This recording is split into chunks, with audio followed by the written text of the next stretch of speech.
ये वरुणा और 80 ये जो वरुणा नदी है और वरुणा कॉरिडोर जो बन रहा है, ये इसके बारे में क्या कॉन्सेप्ट है? क्या इसका कोई डेवलपमेंट या कोई इतिहास इसका है? या इसका भविष्य में क्या डेवलपमेंट हो सकता है? वरुणा असल में वरुणा और 80 का जी, कंसेप्ट जो है वाराणसी के बीच का, जो हमने पढ़ा इन लोगों को, तो हमें ये 80 वाला मामला बाद में जुड़ा हुआ लग रहा है। अच्छा। इसलिए हुँ, कि एक छोटी सी कहानी भी है जी, कि तुलसीदास जी बनारस जब आए तो सबसे पहले जो टिके वो आदमपुर थाना क्षेत्र है, जो कि वरुणा के किनारे है, नज़दीक है। अच्छा, वहाँ और टिके। वहाँ हनुमान फाटक पर, जिस उस जगह हुँ, का जहाँ पर रहे वो हनुमान फाटक है, और वहाँ हनुमान जी की हुँ, एक प्रतिमा अपने हाथ से बना करके वहीं पर हुँ, पूजा किया और वहीं पर रहते रहे। तो हनुमान फाटक वो एक महत्वपूर्ण जगह है। दूसरी उनका पड़ाव पड़ा गोपाल मंदिर में, हुँ, जहाँ पर कि उन्होंने विनय पत्रिका लिखी। लेकिन यहाँ पर लोगों ने इतना परेशान किया कि वो इतने दुखी हुए कि बनारस छोड़ के जा रहे थे। अच्छा। और जब वो आगे बढ़ रहे थे, हुँ, भदैनी पहुँचे, जी, तो लोगों ने कहा कि ये घने जंगल में आप इस रात को कहाँ जा रहे हैं? हुँ, अरे अंधेरे में, शाम को। तो कहा कि नहीं, मैं काशी में अब नहीं रुक सकता। मैं काशी के बाहर जब तक नहीं निकलूँगा मुझे चैन नहीं। अच्छा। तो भदैनी के लोगों ने समझाया कि महाराज ये भदैनी है, ये हुँ, काशी में नहीं है, हुँ, ये काशी के बाहर है, जी, ये भद्रवन है। भद्र लोगों काशी का। नहीं, काशी जो है, हुँ, जो यानी वाराणसी है, वो तो आनंद वन में है, अच्छा। और ये भद्रवन है, ये दूसरा है। हुँ, और जब बहुत दबाव दिया तो ये मान करके कि ये वाराणसी में नहीं है, और तुलसीदास वहाँ रुक गए। और तुलसीदास का वो स्थान आज भी है, बहुत मशहूर स्थान है, संकट मोचन से लेकर के, और तुलसी घाट भी है और सारी चीज़ें हैं। और शायद बात के जो अदालती कागज पत्र है या जो सरकारी कागज पत्र है, उसमें भी भदैनी क्षेत्र जो है तहसील देहात के नाम से है। अच्छा। तहसील देहात के नाम से है। हुँ, वो देहात का क्षेत्र रहा है, वो वाराणसी के बाहर था। जी, 1822 का जो जेम्स प्रिंसेप का नक्शा अगर 1822 का देखिएगा, जी, तो साफ साफ भदैनी एक तरह से एकदम बाहरी इलाका दिखाई देता है। हुँ, मूल जो है इसका, जो महाभारत में भी उल्लेख मिलता है वरुणा नदी का, उसका नाम है वाराणसी। और एक दो जगह इसका वाराणसी नदी है, तो वाराणसी ही जो बाद में वरुणा कहलाई है। और हम लोग तो इन सारी चीज़ों को नहीं जानते हैं, लेकिन जो हमने लोगों को पढ़ा और जी, विद्वानों को पढ़ा हुआ, तो वरुणा के किनारे वरुण के और चंदन के बड़े जंगल थे। अच्छा। चंदन के दर्जे, हाँ। बहुत और जंगल थे हाँ, तो चंदन के। काशी का चंदन कभी बड़ा मशहूर हुआ करता था, अच्छा। हैं? हुँ, लेकिन अब हम लोग उन अतीत की चीज़ों को नहीं जानते। हुँ, तो काशी जो है, अरे वाराणसी, वाराणसी मूलतः वरुणा के किनारे पर बसा। और जो बनारस का पुराना किला जिसको कहते हैं, वो राजघाट पर है, और राजघाट बताता है कि वहाँ पर राज था, वो किला है, आज भी खंडहर उसके हैं, और वो वरुणा और गंगा के संगम पर है। तो वो वहाँ पर, तो इस शहर का नाम जो है वो वरुणा के नाम पर ही रहा। वाराणसी से ये वाराणसी हुआ। बाद में जो समय भी बीतता गया, तो वाराणसी की महत्ता बढ़ती दिखानी गई। थी, बढ़ानी थी, तो उसके तरफ वो 80 तक जोड़ दिया गया। लेकिन आज क्या कहेंगे, वाराणसी तो अब बनारस हाँ, हिंदू यूनिवर्सिटी के भी बहुत पीछे तक आगे निकल चल गया। गया। हाँ, तो कालांतर में उसकी सीमा और कोई बढ़ा करके कह देंगे कि यहाँ से यहाँ तक है। हुँ, लेकिन वरुणा, अच्छा, एक कथा दिव्यावधान की है जिस पर कि रविन्द्रनाथ टैगोर ने एक कविता भी लिखी। सारे की एक कथा है, अब वो कथा लंबी हो जाएगी अगर उसको हम चर्चा करेंगे। फिर भी बहुत शॉर्ट में बहुत बता शानदार, बहुत जानदार कथा है बिल्कुल बिल्कुल कि बताएं हमारे व्यूवर्स को। बनारस की राजमहिषी को गंगा स्नान की इच्छा हुई, स्नान करने की। तो वो जो है कार्तिक का महीना था, यानी ठंडक शुरू हो गई थी, और उसकी इच्छा हुई कि हम स्नान करें, तो कहाँ जाए, कैसे जाए।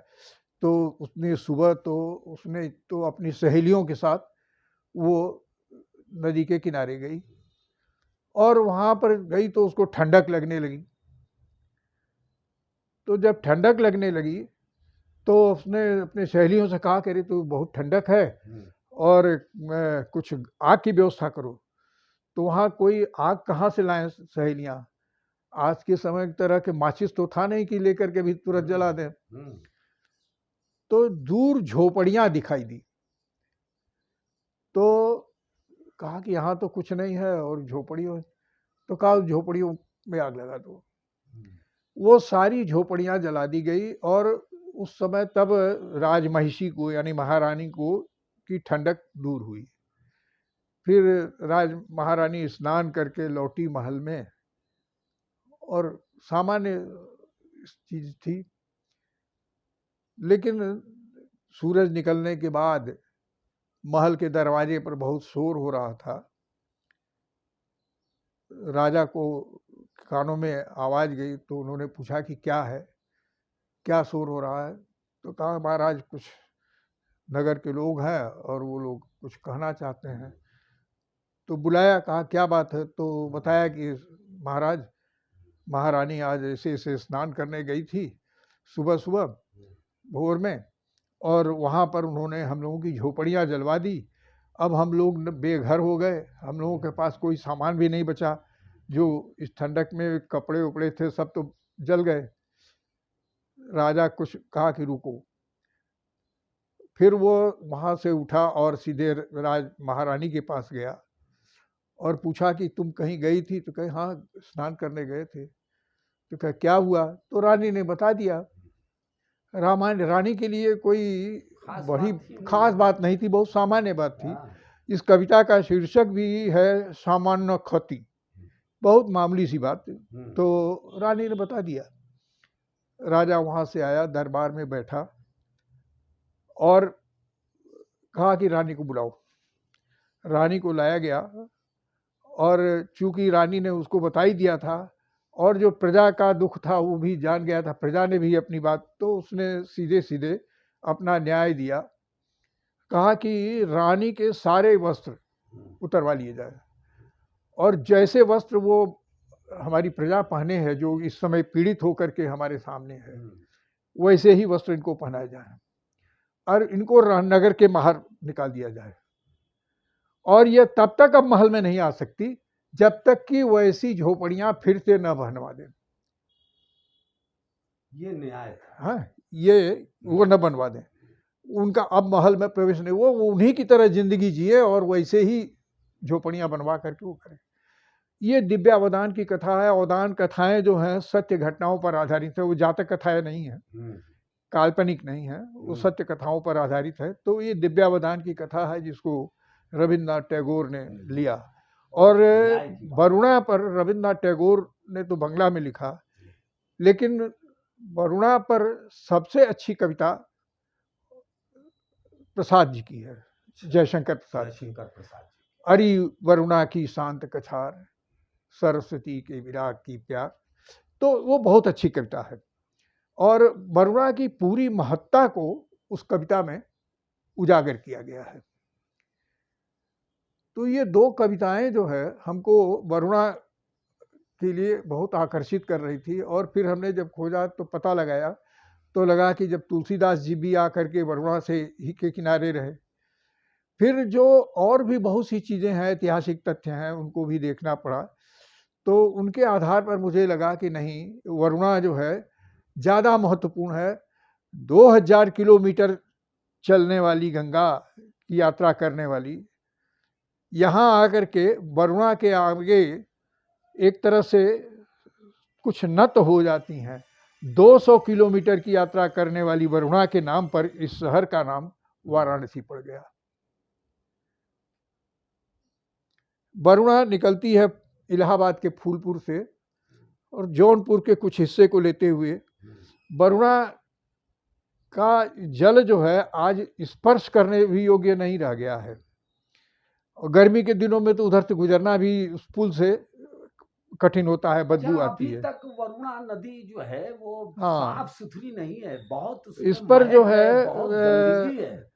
पिछली और सरकार ने सरकार जो है इस पे ध्यान नहीं दे नहीं रही है। प्रोजेक्ट आया था इस पे पिछली सरकार ने जी, इस पर काम करना शुरू किया। पहले तो वरुणा काशी वाराणसी के एकदम एक उत्तरी किनारे पर थी, लेकिन आज की स्थिति में वरुणा जो है ये किसी सुहागिनी के मांग की मध्य रेखा है, मांग की मध्य रेखा है, हैं?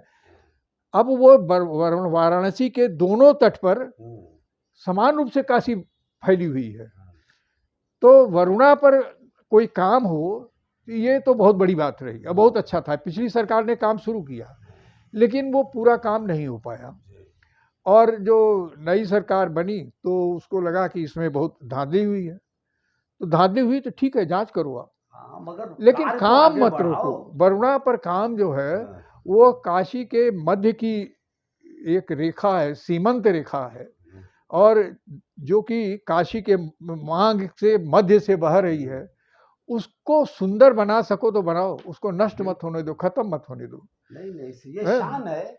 हाँ, और केंद्र सरकार और राज्य सरकार को चाहिए कि तत्काल इस पे ध्यान दे, और ये जो वरुणा नदी है इसके जल को स्वच्छ करे, इसके पानी को स्वच्छ करे, सफाई करे, और इसके दोनों तरफ जो कॉरिडोर है इसकी सफाई करे, और जो भी पानी गंदे नाले के इसमें गिर रहे हैं उसको तत्काल रोके और इसकी तत्काल सफाई करे।